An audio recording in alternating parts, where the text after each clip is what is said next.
गुरुजी आए, कौन? देवऋषि नारद। खेल खेल में आ गए, कौतुक ही गिर गे हसीधाए, चलो चलो चलते। माता पधारी, उस सती जी का जन्म हुआ, चलो चलते। तो कौतुक ही खेल खेल में चले और गए तो देखा पार्वती माता का दर्शन किया। माता पिता ने कहा थोड़ा भविष्य देख करके आप बताओ कैसा पति मिलेगा। तो भविष्य देखा देवऋषि नारद जी ने, और भविष्य देखा तो बोले पति कैसा मिलेगा? अगुण अमान मात पितुहीना उदासीन सब संशय छीन, सारे संशय छीन हो गए होंगे, ऐसा पति मिलेगा। अवगुण वाला पति मिलेगा, अवगुण वाला पति। तो मैया पार्वती ने सुना तो मैया पार्वती ने कहा अवगुण वाला पति, अवगुण वाला पति, इसका मतलब जिसमें कोई गुण नहीं है, वो तो केवल परमात्मा है जिसमें कोई गुण नहीं है, ना गुण है ना दोष है। बोले अवगुण वाला पति मिलेगा, अगुण अमान अमंगल वेश वाला मिलेगा। तो पार्वती माता ने कहा अमंगल वेश वाला? तो भोले बाबा का अमंगल वेश तो है पर वो मंगल करते हैं, वो अमंगल वेश तो है पर मंगल ही मंगल करते हैं। तो बोले मात पितुहीना, जिनके माता पिता ही नहीं होंगे। तो पार्वती माता ने कहा तो ये पक्का शंकर जी की बात हो रही है, शंकर जी ही केवल ऐसे हैं जिनके माता पिता नहीं है, तो ये भोले बाबा की बात हो रही। तब तो प्रसन्न हो गए। जोगी जटिल अकाम मन नगन अमंगल वेश, अस स्वामी यही काम मिले हस्त परियस रेख। जोगी होगा, जटिल होगा, जटिल शब्द के दो अर्थ, जटिल एक तो ये कि जो जटाई धारण करता हो, दूसरा ये कि जो किसी के समझ में ना आए वो जटिल। तो बोले जटिल तो भोले बाबा ही है। जोगी जटिल अकाम मन नगन अमंगल वेश, अस स्वामी यही काम मिले हस्त परियस रेख। तो पार्वती माता तो प्रसन्न हो गई क्योंकि भोले बाबा की बात हो रही, वो समझ गई। और देवऋषि नारद जी ने कह भी दिया यद्यपि बर अनेक जग माही पर यही कहते जी शिव दूसर नहीं। तो उन्होंने अर्थ लगा लिया कि ये कह रहे हैं, देवऋषि नारद जी कह रहे हैं कि ये आप ही हैं जिनको शंकर जी ने त्यागा था और कोई नहीं है, आप ही हैं। तो समझ गए कि ये भोले बाबा की बात हो रही है। तो प्रसन्न हो गए। लेकिन माता पिता दुखी हो गए। तो देवऋषि नारद ने कहा कि आप सब दुखी मत हो, एक काम करो अपनी बेटी को भेज दो वन में, जाकर के वो तपस्या करे। तो बोले तब भोले बाबा मिलेंगे। अच्छा बिना तपस्या के क्या नहीं मिलते भोले बाबा? तब भी मिलते तब भी। लेकिन फिर भी नारद जी ने कहा कि ये तपस्या करने जाएं, क्योंकि हर जन्म में अभी तक, वैसे कहने के अनुसार अभी तक 107 जन्म हो चुके हैं पार्वती जी के, और हर जन्म में ऐसे आसानी से भोले बाबा मिल जाते हैं तो सम्मान नहीं करते। तो देवऋषि नारद ने कहा कि अब कि ये तप करें तब इनको भोले बाबा मिले। तो पार्वती जी तप करने गई, तप करने गई वो। और तप हर एक को करना चाहिए।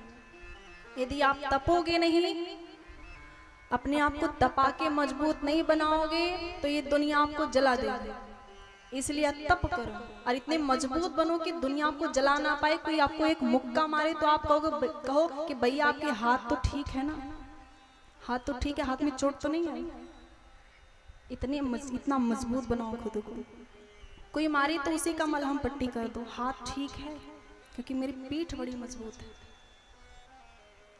खुद को तपाना बहुत आवश्यक है, तप करना पड़ेगा। और तप वो नहीं कि तप इसी को नहीं कहते वो बैठ जाना ध्यान मुद्रा में और राम राम करना, वही तप नहीं। तप के मार्ग कई हो सकते हैं। ज्यादा मेहनत करना तप है, पढ़ाई करना ज्यादा तप है, समाज सेवा भी तप है। बस आप जिसमें संघर्ष करते हो, ज्यादा आप एनर्जी लगाते हो, तप ही है। तो तप तो करना पड़ेगा। पार्वती जी गई तप करने, बड़ा कठिन बड़ा दुर्लभ तप किया माता ने। और माता का ये रूप कैसा है? सफेद वस्त्र है, श्वेत वस्त्र है, कमंडल लिया है हाथ में। और यही रूप जो है शैल कुमारी, इसी रूप को शैल कुमारी कहा जाता है। और नवरात्रि का जो प्रथम दिन होता है इन्हीं माता का होता है। प्रथमम शैलपुत्री च, तो शैलपुत्री माता ब्रह्मचारिणी। तप करती हैं, बड़ा दुर्लभ तप किया है। फिर भगवान ने ब्रह्मवाणी की, ब्रह्मवाणी हुई, आकाशवाणी हुई कि आप तप छोड़ो, लेकिन पार्वती जी ने तप नहीं छोड़ा। तो राम जी गए भोले बाबा के पास, जाकर के विवाह के लिए मनाया, विवाह के लिए जाकर के कहा, तो बड़ी मुश्किल से भोले बाबा माने विवाह करने के लिए। भोले बाबा मान गए। तब भोले बाबा ने कहा कि अब प्रभु की आज्ञा है तो विवाह तो करना ही पड़ेगा, लेकिन पहले परीक्षा करेंगे कि सती जी अब सुधरी कि नहीं, वैसे चंचल है या फिर अब गंभीर हुई, अब स्थिर हुई कि नहीं। तो उन्होंने सप्तऋषियों को भेजा। तो सप्तऋषि आए तो आकर के क्या देखा कि ये पार्वती जी एकदम मूर्ति की तरह से तप में लीन है, एकदम मूर्ति की तरह से, ऐसा लगता कोई मूर्ति विराजमान है।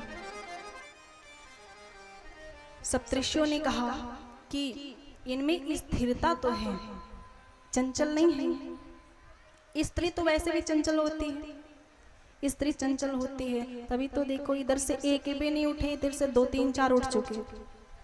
ऐसा लग रहा है कि वो परिक्रमा करने के लिए उठ रहे हैं, पंडाल की करेंगे परिक्रमा, क्योंकि ये सब भक्त है ना, भक्तों की परिक्रमा करेंगे बड़ा पुण्य मिलेगा। तो ये जा रही माताएं हमारी परिक्रमा करने, परिक्रमा करेंगी तो फिर आके बैठेंगे। देखो माताएं बड़ी चंचल होती हैं, माताएं तो चंचल होती हैं, स्त्री चंचल होती है, पर स्त्रियों में यदि कोई छोटी बच्ची हो तो वो तो और चंचल होती है। वो झूठे ही चोटी बनाती रहेगी, वो झूठे ही कुछ ना कुछ करती रहेगी, कहीं माँ को पल्लू उठाती रहेगी, माँ के पल्लू सही नहीं है तो उठाती रहेगी, कहीं उनकी चोटी सही करती रहेगी। और ज्यादा यदि माँ नहीं है साथ में तो वो इधर से उधर चक्कर लगाएगी। भी देखो एक देवी जी को, तो जो स्त्री होती है वो तो चंचल होती है, लेकिन स्त्रियों में जो कन्या होती है वो और भी चंचल। और ये जो पार्वती जी है ये तो कन्या ही है, ये तो कन्या ही है, फिर भी इतनी स्थिरता। तो सप्तऋषियों ने कहा कि अब ये स्थिर हो गई हैं, अब इन्होंने स्वयं को साध लिया है। एक ही साधना, एक ही साध्य, कौन? शंकर बाबा। अब इन्होंने अपने आप को साध लिया है। तो सप्तऋषि आए, उन्होंने कहा कि तपस्या क्यों कर रही है, काहे को तपस्या कर रही? शिव जी को पत्नी की जरूरत नहीं है, शिव जी को पत्नी की जरूरत नहीं, शिव जी को किसी की जरूरत नहीं है। तो पार्वती जी ने कहा शिव जी को हमारी जरूरत नहीं है, पर हमें तो उनकी जरूरत है। शिव को जीव की आवश्यकता नहीं है, पर जीव को तो शिव की आवश्यकता है। अब ये जीव बेचारा शिव के बिना कहाँ जाएगा? तो बोले उनको हमारी जरूरत नहीं, पर हमें उनकी जरूरत है। तो सप्तऋषियों ने कहा अरे उनके घरवर है, कुछ नहीं है, उनके घरवर नहीं है। तो पार्वती जी ने कहा तो फिर आजकल कहाँ रह रहे हैं? घर नहीं है तो कहाँ रहते हैं? बोले कहाँ रहेंगे, कहीं इधर गांव के शमशान में, कहीं उधर गांव के शमशान में, बस शमशान ही उनका बसेरा है, उनके घरवर नहीं है। तो पार्वती जी ने कहा पैसे कहो कि घर घर में बंगला है हमारा। अरे आप कह रहे हो कि शमशान में, तो साधारण अमीर लोगों के 10 20 50 घर होंगे, 10 20 50 बंगला होंगे, पर भोले बाबा के तो गांव गांव में बंगला है। तो सप्तऋषियों ने कहा अरे वो भीख मांग के खाते हैं, उनके पास कोई व्यवस्था नहीं है, ना रसोई, ना कुछ, ना बर्तन, कुछ भी नहीं, वो भीख मांग के खाते हैं। तो पार्वती जी ने कहा ये तो बड़ी अच्छी बात है, खाना भी बनाना नहीं पड़ेगा, भीख मांग के लाएंगे तो उसी में से थोड़ा सा हम भी पालेंगे। तो सप्तऋषियों ने कहा कि ये भोले बाबा जो है ये बाघांबर पहनते हैं, बाघांबर बड़ा भयानक होते हैं, बाघांबर मृगचर्म पहनते हैं। तो पार्वती जी ने कही तो और अच्छी बात है, कपड़ा भी धोने का काम नहीं, कपड़ा भी नहीं धोना, अच्छी बात है, ना खाना बनाना, ना तो कपड़ा धोना, कोई काम नहीं, बस एक काम है भोले बाबा कथा कहते रहे, हम कथा सुनते रहे, कोई काम नहीं। ये तो अच्छी बात है।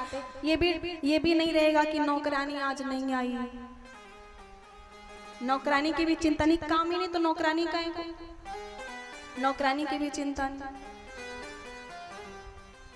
नहीं। तो इसी से माताएं घबराती रहती हैं कि आज आई नहीं नौकरानी, अब तो काम खुद करना पड़ेगा, और दूसरी समस्या ये कि कहीं नौकरानी को मेड को डांट दिया तो कहीं ऐसा ना हो कि वो चाय बना के जूठा करके ले आए, और जूठन करके ले आ सकती है ना गुस्से में कि बहुत डांटती हो मेरा जूठा खाओ, ऐसा भी हो सकता है। तो ना तो काम है और ना तो नौकरानी की समस्या, कोई दिक्कत नहीं है। सप्तऋषियों ने परीक्षा किए, एक एक प्रश्न किए, एक एक प्रश्न किए।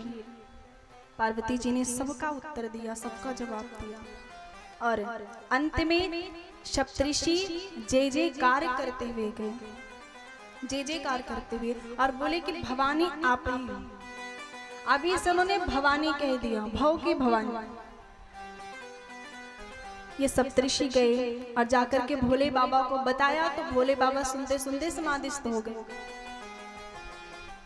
जिस तरह से गुरु की निष्ठा है पार्वती जी में, जिस तरह से प्रेम है, जब सुना भोले बाबा ने तो उनको समाधि लग गई।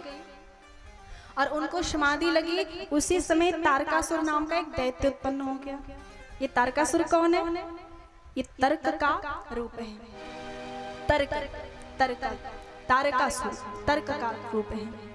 और जब भोले बाबा समाधिस्थ हुए तभी ये तारकासुर उत्पन्न हुआ। इसका क्या अर्थ है? इसका अर्थ ये है, जब समाज में जो बुद्धिमान है, जो जगे हुए हैं, वो जब सो जाएंगे तो असुर लोगों का साम्राज्य हो जाएगा।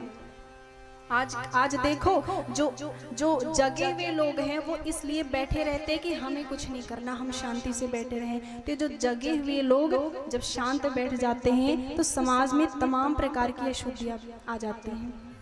समाज में एक एक से असुर आ जाते हैं। तो जो जगे हुए लोग हैं उनको जगे रहना चाहिए।